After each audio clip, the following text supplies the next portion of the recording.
പരിശുദ്ധ പരമദിവ്യകാരുണ്യത്തിന് നേരവും ആരാധനയും സ്തുതിയും പുകഴ്ചയും ഉണ്ടായിരിക്കട്ടെ. പരിശുദ്ധ പരമദിവ്യകാരുണ്യത്തിന് നേരവും ആരാധനയും സ്തുതിയും പുകഴ്ചയും ഉണ്ടായിരിക്കട്ടെ. പരിശുദ്ധ പരമദിവ്യകാരുണ്യത്തിന് നേരവും ആരാധനയും സ്തുതിയും പുകഴ്ചയും ഉണ്ടായിരിക്കട്ടെ. യോഹന്നാൻ്റെ സുവിശേഷം 3-ാം അധ്യായം 1 മുതൽ 8 വരെയുള്ള വാക്യങ്ങളാണ്. പ്രകാശത്തിലേക്ക് വരിക. പ്രകാശത്തിലേക്ക് വരിക എന്ന് പറയുമ്പോൾ ആദ്യം രാത്രിയിലായിരിക്കണം. ഇരുട്ടിലായിരിക്കുന്നവനോടാണ് വെളിച്ചത്തിലേക്ക് വരാൻ പറയേണ്ടത്. വെളിച്ചത്തിൽ നിൽക്കുന്നവനോട് വീണ്ടും വെളിച്ചത്തിലേക്ക് വരുവാൻ പറയേണ്ട കാര്യമില്ല. അവൻ ഇരുട്ടിലാണ്, അതുകൊണ്ട് അവനോട് പ്രകാശത്തിലേക്ക് വരാൻ പറയുക. രാത്രി ഒരു പ്രധാന അടയാളമാണ്. യോഹന്നാൻ്റെ സുവിശേഷത്തിൽ നമുക്കറിയാം, രാത്രി സഞ്ചരിച്ച യൂദാസ് നമ്മുടെ മുൻപിലുണ്ട്. ഗുരുവിനെ ഒറ്റിക്കൊടുത്ത് അവൻ പുറത്തേക്ക് പോയപ്പോൾ രാത്രിയായിരുന്നു. ഇവിടെ രാത്രിയിൽ ഒരു ഫരിസേയൻ ഈശോയെ കാണാൻ വേണ്ടി വരികയാണ്. അവൻ്റെ പേര് നിക്കദേമോസ്. വിശുദ്ധ അഗസ്തീനോസ് പറയുന്നുണ്ട്, നിക്കദേമോസ് യഥാർത്ഥത്തിലുള്ള മാനസാന്തരത്തിലേക്ക് വന്നിട്ടില്ലായിരുന്നു, അവൻ വീണ്ടും ജനിച്ചിട്ടില്ലായിരുന്നു. അതുകൊണ്ടാണ് അവൻ രാത്രിയിൽ വന്നത്. പഠനങ്ങൾ പറയുന്നത് നിക്കദേമോസ് ജീവിച്ചിരുന്ന കാലത്ത് തന്നെ സഭ മനുഷ്യരെ വിശുദ്ധരെന്ന് പ്രഖ്യാപിക്കുന്ന കാലഘട്ടത്തിന് മുൻപ് തന്നെ അന്നാട്ടിലുണ്ടായിരുന്നവർ വിശുദ്ധ നിക്കദേമോസ് എന്നാണ് ഇവനെ വിളിച്ചിരുന്നത് അത്ര. കാരണം രാത്രിയിലായിരുന്നവൻ ദൈവത്തിങ്കലേക്ക് വന്ന് വീണ്ടും ജനിച്ച് പ്രകാശത്തിലൂടെ യാത്ര ചെയ്യുവാൻ തയ്യാറായപ്പോൾ ഫരീസേയരെ നിശിതമായി വിമർശിച്ചിരുന്ന സമൂഹത്തിൽ നിന്ന് ഒരു ഫരീസേയൻ ദൈവവിശ്വാസിയായി നന്മയോടെ ജീവിക്കുവാൻ തുടങ്ങിക്കഴിഞ്ഞപ്പോൾ അവൻ്റെ ഈ മുന്നോട്ടുള്ള യാത്ര സംശയത്തിൽ നിന്നുള്ളതായിരുന്നു.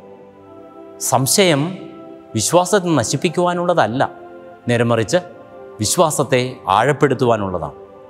എൻ്റെ അനുദിന ഇടങ്ങളിലൂടെ, സംസർഗ വഴികളിലൂടെ ഞാൻ യാത്ര തുടരുമ്പോൾ എൻ്റെ ജീവിതത്തിലുണ്ടാകുന്ന സംശയങ്ങൾ എൻ്റെ ദൈവത്തിലുള്ള വിശ്വാസത്തെ ഹനിക്കുന്നതിനല്ല, നേരെ മറിച്ച് വളർത്തുന്നതിന് ഉപകരിക്കുന്നതായിരിക്കണം. സംശയത്തോടെ തുടങ്ങിയവൻ യാത്ര മുന്നോട്ട് പോകുമ്പോൾ വിശ്വാസത്തിലൂടെ മുന്നോട്ട് യാത്ര ചെയ്യുകയാണ്. കുറച്ച് കഴിയുമ്പോൾ അവൻ തന്നെ വിശ്വാസത്തിൻ്റെ അടയാളമായി മാറുന്നു. It's A spark in the spirit. നമ്മുടെ ഹൃദയത്തിൽ അഗ്നിയുടെ ഒരു സ്ഫുല്ലിംഗം കണ്ടെത്താൻ നമുക്ക് സാധിക്കും. ഇത് ദൈവം നൽകുന്നതാണ്. ജ്ഞാനസ്നാനത്തിലൂടെ നമുക്ക് ലഭിച്ചിട്ടുള്ള ദൈവീക നന്മകളെ, കൃപകളെ, അനുഗ്രഹങ്ങളെ എപ്രകാരം എൻ്റെ ഉള്ളിൽ ഞാൻ ഊതി തെളിച്ചുകൊണ്ടിരിക്കുന്നു. ഉള്ളിൽ പ്രകാശമുണ്ടെന്ന് പറയുകയും ജീവിതം വിശ്വാസത്തിലൂടെ കൊണ്ടുപോകുവാൻ ശ്രമിക്കുമ്പോൾ ഞാൻ വീണ്ടും വീണ്ടും അന്ധകാരത്തിലേക്കാണ് പോകുന്നതെങ്കിൽ എവിടെയാണ് എൻ്റെ വിശ്വാസം? ദിവ്യകാരുണ്യനാഥൻ്റെ മുൻപിൽ ലോകം മുഴുവൻ ഇരുട്ടിലായിരിക്കുമ്പോൾ ഈ രാത്രിയിൽ ഈശോയാകുന്ന ദിവ്യകാരുണ്യനാഥനാകുന്ന ഈ നിത്യപ്രകാശത്തിൻ്റെ മുൻപിൽ നമ്മുടെ ജീവിതത്തെ എടുത്തു വെച്ചൊന്ന് പരിശോധിക്കുമ്പോൾ നിൻ്റെ നിലനിൽപ്പ് എവിടെയാണ്? നിൻ്റെ വിശ്വാസ ജീവിതം എവിടെയാണ്? ആരും കാണാതെ രാത്രിയുടെ യാമത്തിൽ ദൈവത്തെ തേടി വന്ന നിക്കദേമോസ്, അവന് വിശ്വാസിയാകണമെന്നുള്ള ആഗ്രഹമുണ്ടായിരുന്നു. അതുകൊണ്ടാണ് സംശയങ്ങളുണ്ടായിരുന്നത്. നീ പ്രകാശത്തിലാണെന്ന് പറഞ്ഞിട്ടും ഈ പ്രകാശത്തിലിരുന്നു കൊണ്ട് ദൈവത്തെ സംശയിക്കുകയും ഈ സംശയം മറ്റുള്ളവരിലേക്ക് തിന്മയായി കൊടുക്കുകയും ചെയ്യുമ്പോൾ നിൻ്റെ വിശ്വാസം എവിടെയാണ്? നീ വീണ്ടും ജനിക്കേണ്ട ഒരാവശ്യകത ഇന്ന് ഈ ഉറങ്ങാൻ പോകുന്നതിന് മുൻപ് ദൈവം നിന്നോട് ആവശ്യപ്പെടുകയാണ്. ഒരു നിമിഷം ഈശോയിലേക്കൊന്ന് നോക്കാം. ഈശോയെ ദിവ്യകാരുണ്യനാഥ, എൻ്റെ ജീവിതത്തിൻ്റെ വ്യത്യസ്തമായ സാഹചര്യങ്ങളിലൂടെ, വീഥികളിലൂടെ ഞാൻ യാത്ര ചെയ്യുമ്പോൾ, എൻ്റെ തൊഴിലിടങ്ങളിലും പഠനയിടങ്ങളിലും ഞാൻ യാത്ര ചെയ്യുന്നിടങ്ങളിലുമൊക്കെ എൻ്റെ വിശ്വാസം പ്രഖ്യാപിക്കുവാൻ സാധിക്കാതെ, പരിശ്രമിക്കാതെ, സാഹചര്യങ്ങളുമായി സമരസപ്പെട്ടുകൊണ്ട് ഞാൻ മുന്നോട്ട് പോകുമ്പോൾ ഈശോയെ, ഞാൻ പുനർജനിക്കുകയല്ല, ഞാൻ വീണ്ടും ജനിക്കുകയല്ല, നേരെ മറിച്ച് എൻ്റെ ഉള്ളിലുള്ള അന്ധകാരം വർദ്ധിപ്പിച്ചു കൊണ്ടിരിക്കുകയാണ്. ഈശോയെ, നീ നൽകുന്ന വിശ്വാസ പ്രഖ്യാപനങ്ങളുടെ ഇടങ്ങളെ ഏറ്റവും നല്ല പ്രതീക്ഷ നൽകുന്ന, സന്തോഷം നൽകുന്ന പ്രകാശത്തിൻ്റെ നിമിഷങ്ങളാക്കി മാറ്റണമേ എന്ന് മനസ്സിലൊന്ന് പ്രാർത്ഥിക്കാം. നമ്മുടെയൊക്കെ കുടുംബങ്ങളിൽ വിശ്വാസം നഷ്ടപ്പെട്ടു പോകുന്ന രീതിയിലുള്ള ആരെങ്കിലും ഉണ്ടെങ്കിൽ അയാളെ പ്രത്യേകമായി ഈ നിമിഷം ഹൃദയത്തോടൊന്ന് ചേർത്ത് വെച്ച് പ്രാർത്ഥിക്കാം. ദിവ്യകാരുണ്യനാഥൻ തൻ്റെ സ്നേഹത്തിൻ്റെ പ്രകടനമായി, നന്മയുടെ പ്രകടനമായി തന്നെ കുരിശിൽ വിട്ടുകൊടുത്ത് മരിച്ച് രക്തം ചിന്തി നമുക്കായി രക്ഷ നൽകിയപ്പോൾ അവൻ്റെ തിരുഹൃദയത്തിൽ നിന്നും ഒഴുകിയിറങ്ങുന്ന രക്തത്താൽ ഈശോയെ വിശ്വാസം നഷ്ടപ്പെട്ടു പോകുന്ന, വിശ്വാസമില്ലാത്ത, ദൈവത്തിങ്കിലേക്ക് വരാത്ത, കുടുംബ പ്രാർത്ഥനയില്ലാത്ത, ദൈവാലയത്തിങ്കിലേക്ക് പോകാത്ത, കൂദാശ സ്വീകരണമില്ലാത്ത എൻ്റെ ജീവിത പങ്കാളിയെ, എൻ്റെ മക്കളെ, എൻ്റെ മാതാപിതാക്കളെ, എൻ്റെ സഹോദരങ്ങളെ, എൻ്റെ സ്നേഹിതരെ, എൻ്റെ സമൂഹത്തിലുള്ളവരെ ഈശോയെ ഞാൻ സമർപ്പിക്കുന്നു. നിന്നിലേക്ക് തിരികെ വരുവാൻ, ഈ അന്ധകാരത്തിലായിരിക്കുന്നവരെ പ്രകാശം കാണിക്കുവാൻ ഈശോയെ അവർക്ക് നീ കൃപ നൽകണമേ. നിന്നിലേക്ക് തിരികെ വരുവാനുള്ള നന്മ നീ അവർക്ക് നൽകണമേ.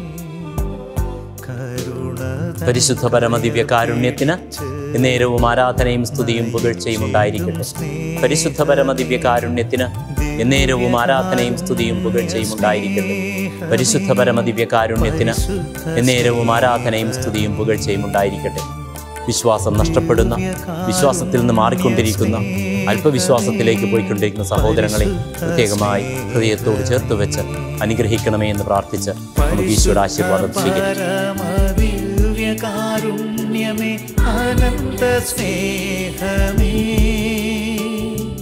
പരിശുദ്ധ പരമദിവ്യകാരുണ്യമേ, അനന്ത സ്നേഹമേ.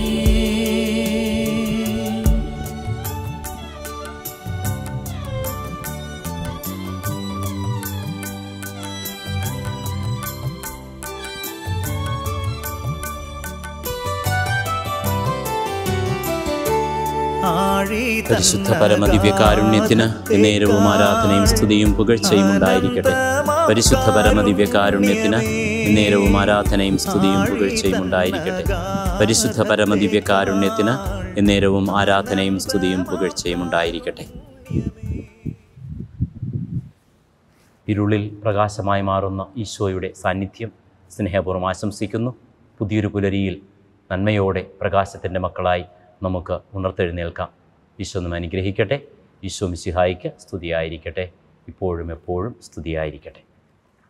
കരുണതൻ കയർ പിടിച്ച് നയിച്ചിടും സ്നേഹമേ, ദിവ്യകാരുണ്യ സ്നേഹമേ, പരിശുദ്ധ സ്നേഹമേ. പരിശുദ്ധ പരമദിവ്യകാരുണ്യമേ, അനന്ത സ്നേഹമേ. പരിശുദ്ധ പരമദിവ്യകാരുണ്യമേ, അനന്ത സ്നേഹമേ.